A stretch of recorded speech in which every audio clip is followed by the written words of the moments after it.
Hari ini kita akan nge-review sebuah sepatu yang merupakan sebuah penghormatan untuk salah satu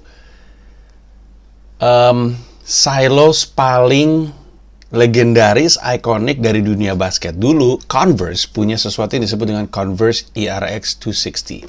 Mereka kembali dengan nama baru dan tampilan baru. Ini adalah Converse G4 Heart of the City.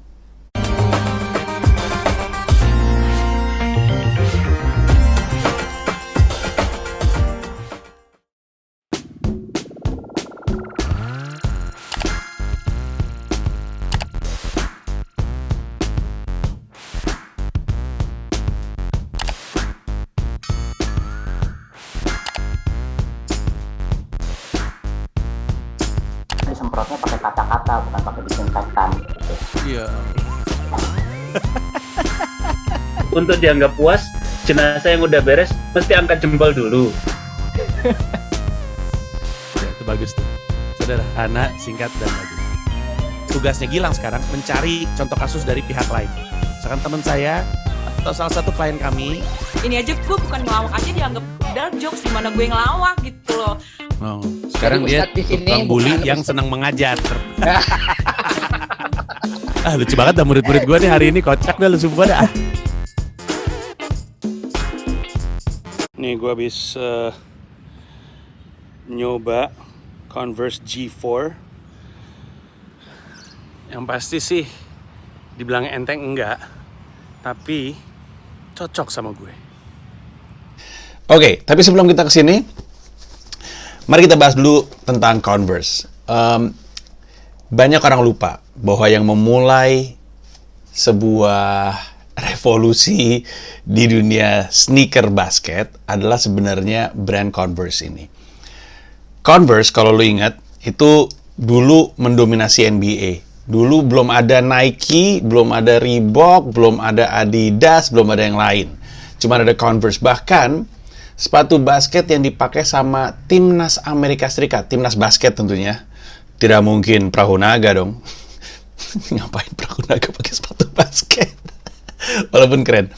Tapi timnas basket Amerika Serikat pertama yang ikutan Olimpiade, jadi timnas basket Amerika pertama yang ikutan Olimpiade itu pakai Converse Chuck Taylor. Chuck Taylor tuh kita kenalnya, kita nyebutnya kayaknya Converse All Star deh, yang sangat ikonik sampai akhirnya menjadi sepatu gaya. Terus dan sebenarnya itu memicu banyak sekali kemudian sepatu-sepatu baru rilisan dari Converse. Salah satunya yang paling legendaris gue rasa The Weapon. Itu adalah zaman-zamannya Larry Bird sama Magic Johnson tuh lagi juaranya banget lah. Si Magic Johnson tuh sepatunya warnanya kuning ungu.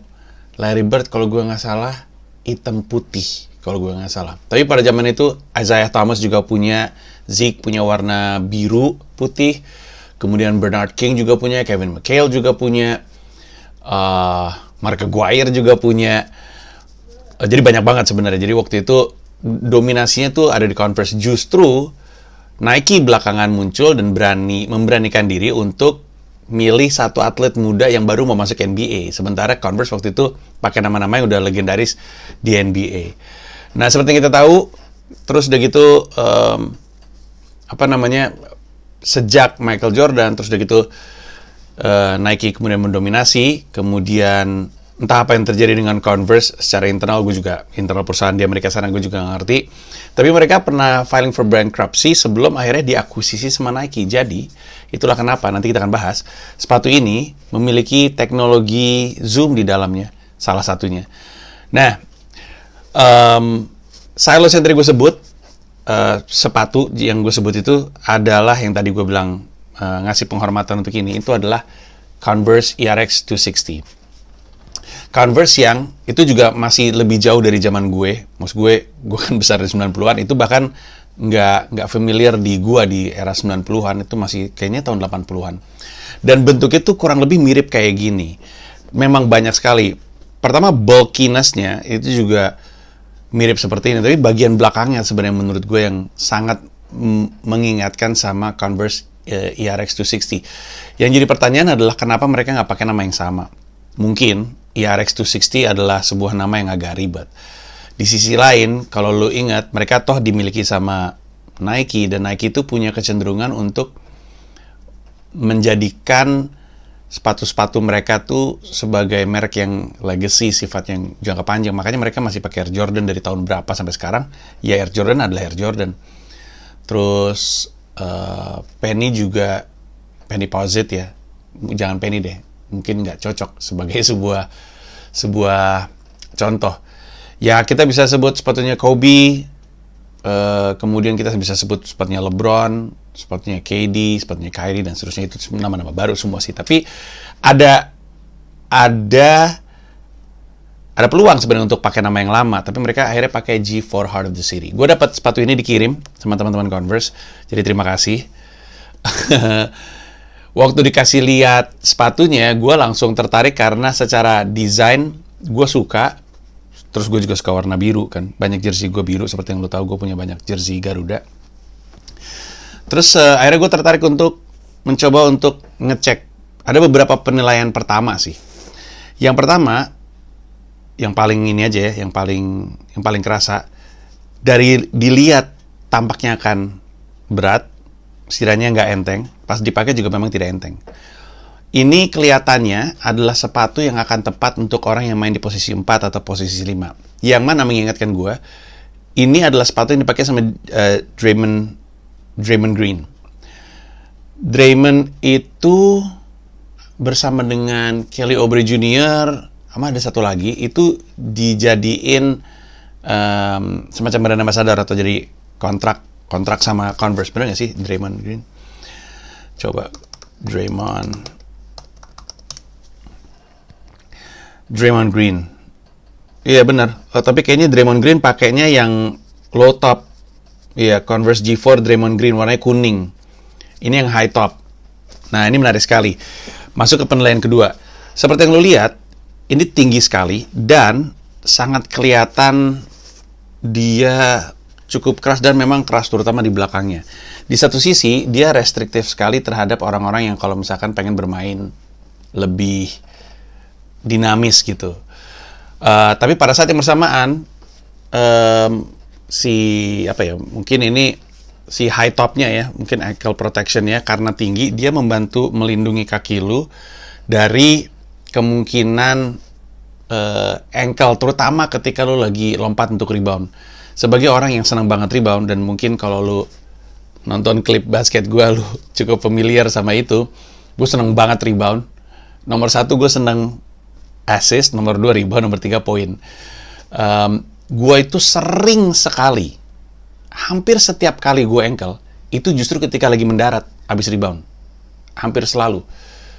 Gue pilihannya antara gue lagi rebound, karena kan kaki-kaki pada bertumpuk ya. Jadi kalau lagi rebound, kanan kiri lu tuh orang yang sama. Jadi bisa aja ketika lu jatuh tuh di kaki orang. Terus udah gitu agak ya jatuhnya ankle. Tapi ini tuh cukup melindungi, sehingga kekhawatiran itu harus diakuin nggak ada. Dan ada sesuatu yang gua rasain, bagian forefootnya itu gimana cara ngomongnya, kaki gua kan lebar ya. Gue pernah cerita bahwa kalau gue pakai nomor 46, depannya pas, tapi ini sempit sekali. Kalau gue pakai 47, ininya pas, tapi ininya masih agak longgar. Nah, ini sepatu yang ini ukurannya adalah 47,5, 13. Itu yang mungkin menjadi alasan. Gede juga ya. Gue bisa pakai 47. Itu mungkin yang menjadi alasan bagian forefoot itu ketika mendarat enak sekali. Di luar bahwa mereka pakai zoom unit. Jadi di sini tuh ada air zoom unit. Unitnya segede gini kalau gue nggak salah.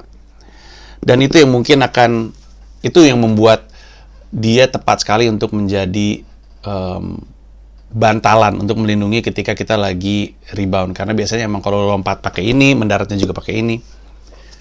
Sementara itu di bagian belakangnya mereka pakai, ini gue sambil baca ya di artikelnya apa nih, sneakers and stuff. Jadi tadi gue cerita bahwa atasnya itu dia pakai zoom, di belakangnya mereka pakai Nike React. Jadi dua-duanya adalah teknologinya Nike, dan kalau misalnya lu lihat di dalam juga ada tulisannya Converse, Nike React, Nike Zoom Air. Bisa lihat nggak lo ya? Nah, itu dia. Nike React, Nike Zoom Air. Jadi emang teknologinya Nike yang dipakai. Di sisi lain, menurut gue nggak pernah ngerasa ada kendala dari sisi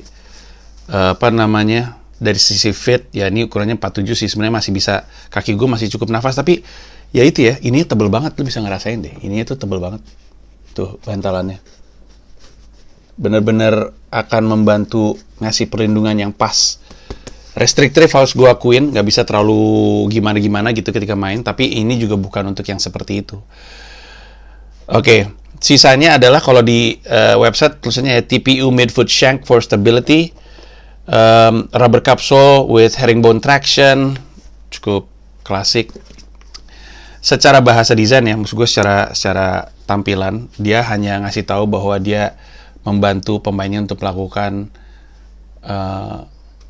pergerakan yang multi arah gitu, kurang lebihnya. Tapi di luar itu, kalau lu lihat dari outsole-nya, yang paling nempel di benak gue pas ngeliat pertama kali adalah ini kayaknya enak dipakai untuk outdoor.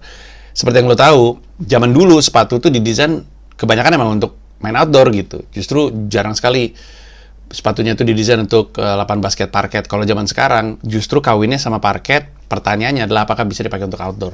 Ini sih sangat bisa untuk dipakai outdoor. Gue pakai lapangan outdoor yang gue biasa pakai.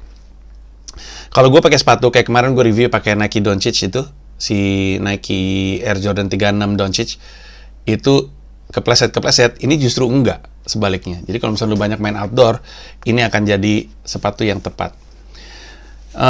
Sisanya iya, secara fit, lockdown, enak. Terus gue nggak ngerasa ada kendala, sangat nyaman di bagian forefoot-nya. Kemudian ya mungkin kalau misalkan ada kendala ya, ya bukan tipikal sepatu enteng. Kalau misalkan lu nyari sepatu yang enteng, bukan ini jawabannya. Di sisi lain, mungkin gue pernah cerita juga, gue punya 2 sepatu basket yang low top. Itu adalah Nike Kobe AD sama LeBron LeBron Low gitu deh. Dua-duanya bikin gue ankle. Karena pada akhirnya sepatu itu emang mengikuti gaya bermain lu. Gue selalu bilang ya, kan orang selalu ngomongin itu emang bikin lu semakin jago, bikin lompatan lu semakin tinggi. Ya tentu tidak. Sepatu itu sebenarnya pertama kali banget didesain untuk atlet adalah untuk melindungi atlet dari cedera. Jadi peran utamanya adalah untuk melindungi. Peran kedua baru menurut gue disebutnya performance enhancing gitu. Jadi meningkatkan performa, walaupun konteksnya adalah lebih kepada misalnya ya, akan lebih enak kalau lu punya sistem bantalan yang ngasih lu tenaga dorong balik gitu kurang lebihnya. Itu sering banget terjadi. Kalau dan moga-moga anak-anak Converse nggak apa-apa. Kalau sepatu yang paling gua rasakan ngasih energi kickback gitu ya. Jadi dia bukan cuma bantalan yang melindungi kaki lu, tapi juga ngasih kickback. Itu sebenarnya ada Ultra Boost. Tapi menariknya Ultra Boost di basket nggak terlalu kerasa buat gua. Ultra Boost-nya tuh kerasa kalau misalkan lu pakai untuk lari gitu. Nah itu cukup ngebantu. Kalau lu lari lu butuh sesuatu yang membuat kerja kaki lu jadi lebih enteng. Di sisi lain ada banyak sepatu yang dari sisi cushioning-nya membantu lu untuk melakukan lebih dinamis. Sepatu Kyrie salah satunya, feel to ground-nya tuh dekat sekali. Terus dan ini nggak terlalu. Kalau sepatu-sepatu Kyrie tuh feel to ground-nya tuh dekat sekali gitu. Tapi punya cukup perlindungan bantalan. Karena kalau misalnya kakinya nggak ada bantalannya, ya biasanya cedera punggung atau cedera dengkul. Di video ini gue mau ulang lagi waktu itu yang gue pernah, kayaknya hampir selalu gue bahas di semua video review sepatu basket gue, karena biasanya suka ada aja yang nanya kalau nggak gue kasih tahu, bahwa orang suka bilang kenapa sih main basket banyak pakai tangan, kok beli sepatunya yang mahal? Ya karena kerja lompat mulu. Jadi bantalan itu penting sekali. Dan berbicara soal bantalan, ini cocok. Dan berbicara soal orang yang kerjanya rebound dan orang yang banyaknya defense, orang banyaknya main undering gitu ya. Ini adalah sepatu yang akan tepat. Makanya tadi gue bilang di awal, Walaupun ini memang nggak bisa dibilang enteng, tapi sebenarnya ini cocok untuk gue. Tapi masalahnya, gue sekarang lagi ngadi-ngadi. Kadang-kadang gue main, kadang-kadang gue main 4, main 5 kalau lagi. Kalau lu ngeliat video, coba cari di YouTube gue deh, di video yang judulnya 5 on 5. Ada 3 kalau nggak salah. Kalau lu ngeliat gue main basket, kalau lagi defense gue mainnya 4-5, tapi kalau lagi offense gue mainnya 1 atau 2. Nggak jelas gue emang. LeBron kayaknya gue nih. Tapi itu aja review dari gue. Terima kasih banyak untuk yang sudah menyaksikan. Untuk yang bertanya-tanya soal harga, kalau gue nggak salah sih harganya 1,1 atau 1,2 gitu ya. Tapi kalau misalnya lu cek di online, harganya beda-beda. Ada yang 1,5, ada yang di bawah 1.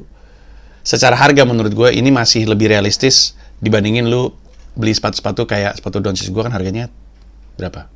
3,4. Jadi ini bisa jadi pilihan. Di Instagram mereka ada tuh Converse ID atau Converse_ID, silahkan dicek aja sendiri. Tapi reviewnya sekian aja. Pengennya sih punya kesempatan untuk nyobain sepatu ini lebih sering, tapi guanya yang nggak bisa punya waktu untuk ngetes di lapangan yang berbeda. Kalau mau pakai lapangan yang sama sih bisa, tapi ya apa yang bisa didapatkan dari menggunakan sepatu di lapangan yang sama? Pengennya di lapangan yang berbeda. Waktunya yang nggak ada, videonya gue pengen segera naik. Itu aja dari gue. Terima kasih banyak. Oh ya, kalau misalkan ditanya 5 bintang, mengingat ini adalah sepatu yang cocok untuk apa ya? Artinya gue kalau ngasih review tuh harus spesifik. Jadi nggak bisa lu ngebandingin sepatu ini dengan sepatu-sepatu lain, tapi itu lu kasih jumlah bintang yang sama. Ya untuk sepatu yang didesain untuk pemain-pemain posisi 4, posisi 5, gue mau bilang 4 mungkin. Ya. 3 mungkin. 3 bintang. Karena kekurangannya di satu sisi ya, gue cukup yakin sebenarnya Converse bisa kali ya. Gue kan modal minta aja. Converse sebenarnya bisa punya opsi yang nggak seberat ini. Karena buntut-buntutnya kalau lu main 4 quarter kerasa juga sih. Menurut gue ya kerasa juga. Jadi sebenarnya masih bisa lebih baik dengan proteksi yang oke juga. Contohnya tuh sepatu LeBron tuh. Sepatu LeBron tuh nggak berat. Bantalannya banyak banget. Dan cukup protektif. Jadi sebenarnya opsinya ada. Sebenarnya bisa ke arah sana. Tapi mungkin secara harga jadinya beda. Dan yang kedua, walaupun harus gue akuin secara desain nggak jelek ya, gue cenderung suka bahkan. Tapi feel premiumnya kurang ya, terutama karena bahannya, atau mungkin story terhadap bahan yang mereka pakai kurang. 3,5 lah ya. Itu aja dari gue. Terima kasih banyak. Sampai ketemu di review selanjutnya. Goks. Terima kasih udah nonton video ini dan juga terima kasih udah subscribe kanal YouTube gua. Gua mau ngasih tahu bahwa gua membuka YouTube membership dan ada 3 jenis penawaran. Ada 1 paham Rp30.000, ada 1 rasa Rp125.000, ada 1 jiwa Rp1,5 juta. Masing-masing punya manfaat-manfaat tersendiri. Ada konten-konten khusus yang gue siapkan untuk para member. Kalau tertarik silahkan mampir ke home, klik join.